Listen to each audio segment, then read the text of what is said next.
How we doing, everybody? How are sorry, you, man? Sorry, I'm a little. Got my coffee. You're good. You got it all right, here we go. Montreal walked up with a big cookie. We didn't want to interrupt that. So. Yeah, I'm not rocking any cookies. So where's your cowboy hat? My cowboy hat? Yeah, didn't they give you one? It's sweet. Is it really? It's sweet. I got a little like a gator right here. I got my initials. Nice. Have you seen Shamar yet? Yeah. He was carrying that thing. Dude, he's got like a feather and a card. Oh, really? Yeah. I don't know what he's got going on. He was having a good day. Hey, you having fun? Is this been fun? I'm having a blast. I'm having a blast. This is so when I was at Wisconsin, obviously I went to a media day there.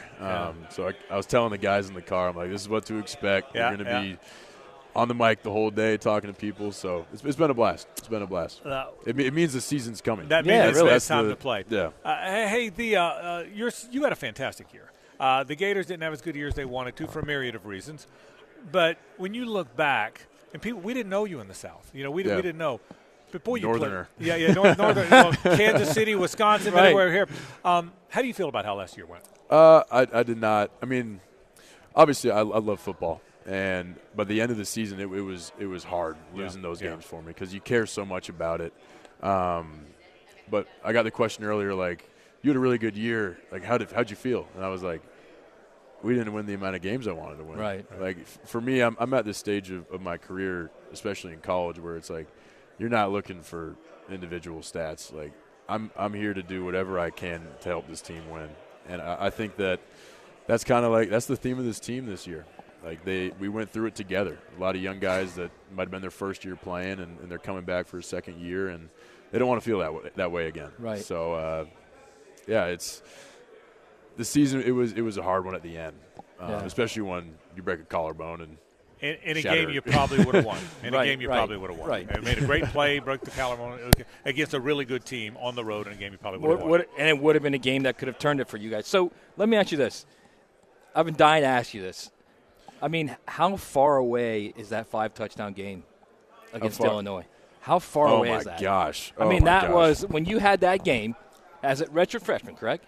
When you had that game, it was, this is Graham Mertz. This is a guy who's going to lead Wisconsin to the promised land. I got COVID the next day. Yeah. But, that seems like a decade ago, right? It seems like I was thinking about the other day, like, because we're on the flight today, honestly. I was thinking about just, like, my journey and just how long it's been. And it feels like it's been long, but I feel like I just blinked. And I went from high school to my sixth year of college football, which is just crazy. But, I mean, I've been blessed. I went through a bunch of hard things at Wisconsin, but it taught me who I was as a person, not just a football player, and I'm forever thankful for that.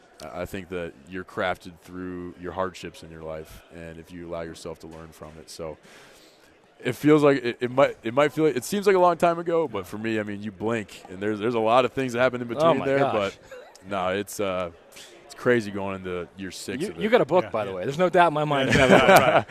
We can write a book, man. We can write a book. Graham, tell us about this year's team. Ricky Pearsall was such a good player. Tell us about Elijah Badger. Tell us about Chimere Dike, players that we don't know, players that you know that we don't know. We know Trey Wilson.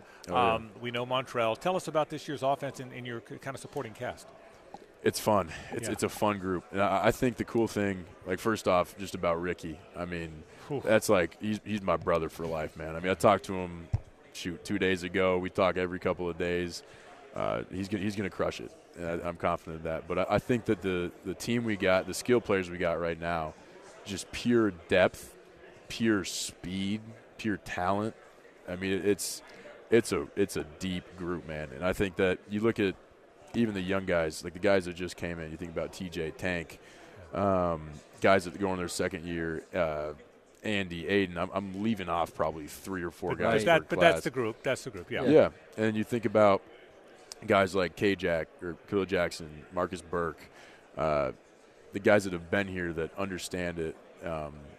Now they're at a point where they're fully immersed in the playbook, and they're building on their weight, their body. And then you bring in 2 guys that have experience, that know what it takes to win. That have seen a lot of ball in Chim and Badger. And it's a fun group to work with because they come to work every day. They keep me rolling every day, keep asking me questions, trying to just get a little bit better. But I think having those 2 veteran guys in there is big time. just because they've seen a lot of ball. I mean, I've known Chim for forever, yeah.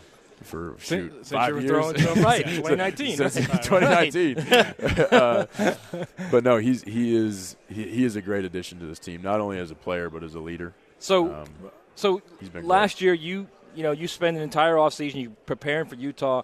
You come out, you guys probably played your worst game. Oh, without a doubt. Now you're spending 9 months again preparing for Miami. Give us the difference between what you showed then and what you're going to show now. Yeah, I think it's just we're getting to the point where we're a well-oiled machine. Like we know what it takes to win because we lost that one. Right. Like we learned from our mistake. We didn't just there was a lot of time in the offseason where we were just focusing on the details of where we fell short in those games. And I think that when you focus on those and you work on them, even if it's just like ball security, snap count, like the fundamental things that win football games. The easy stuff. The easy stuff. Yeah. But when it comes time to it, it ain't that easy. Stuff like that. So, I mean, we got a hungry group. They're ready to play some ball, man. Graham, final thing here, and I asked Shamar this and I asked Montrell this, and nobody wants to say, yeah, we got a chip on our shoulder because people are doubting us. That cliche, I get it. That's a cliche. But it is a cliche. Yeah. But there are doubts about the Florida program. Yeah. And there haven't been over the years. How does that manifest itself, and how do you manage that? I think that there might be doubts outside of it. Okay. There's no doubt inside that building.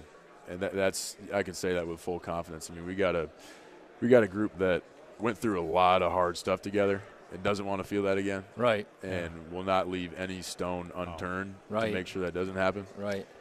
We got a head coach that is the same guy every day. Yep. He's right there. And he's I was just talking about you. Yeah, in fact, you guys are going to change seats in a minute. He was saying, all good things just right there. So but he comes in every day and he sets the tone for us, and our only option is to follow it. Yeah. So it's great. Graham, thank you. Hey, Mia here, and thanks so much for watching 1010XL's coverage of the 2024 SEC Media Days, brought to you by Instant Keys. If you're looking for even more college football content this fall, be sure to subscribe to our 1010XL Gators, 1010XL Seminoles channels.